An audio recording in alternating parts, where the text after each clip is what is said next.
ሌላ ወንድ ላይ እንጠለጠላለሁ ማለት አይደለም። ክብርን ጠብቅ፣ በትክክል ቁጭ በል። ጆርጊስ እና እንዴልም ኮ ያምራል። ጆርጊስ ስነ ስርዓትን ያዝ። ኤፍሬም ሁሉም ነገር ግን የምትጠቀመው ኩል ነገር ነው የምትጠቀመው። ፊትሽ ኩል፣ እሺ ልቀቀኝ በቃ እሺ። ምንም እንደነካሽ አትፈልጊም ነው? አዎ አልፈልግም። አፈ ቁጭ በልና በትክክል የምታወራው ነገር አብርሃም ውጪ ማንነቱ እንዲነካሽ አትፈልጊም? አዎ በደንብ።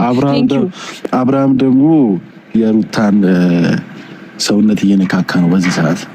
ስለዚህ ይሄ ነገር ደግሞ ጭንቅላትሽ ላይ መፍጠር አለበት ይሄ ነገር ብቻል። እሺ አብርሃም የሩታን ሰውነት ነካካ ምን ይጠበስ ታዲያ? አንተስ ምን ልትሆን ነው የመጣኸው እዚህ? አይ ስልሽ ነው ምን ልትሆን ነው የመጣኸው እዚህ? አንቺ እንዲነካ አይችልም አብርሃም ከአሁን በኋላ እና ምን ይጠበስ? ስለዚህ እኔም ብነካሽም ችግር የለውም። አርፈ ቁጭ በል ኤፍሬም ስርዓትህን ያዝ። ምን ችግር አለው? ቆይ ስርዓትህን ያዝ። በጣም መስመርን እያለፍክ ነው ያለው። ገባህ አይደለ? የወደድኩት ወንድምህን እንጂ አንተን አይደለም። በመጀመሪያ ደረጃ እየመጣ ስለኔ መልክና ስለኔ ውበት ምናምን እንድትገልጽልኝ አልፈልግም። እሺ አያስፈልገኝም። ትናንትና መተህ እንደዛ መሬት አድርገህ ስትሰድበኝ የነበርክ ሰውዬ ዛሬ መተህ ስለኔ መልክ ብታወራ ሰማይ ይመስልሃል? ማዳመጥ ይመስልሃል?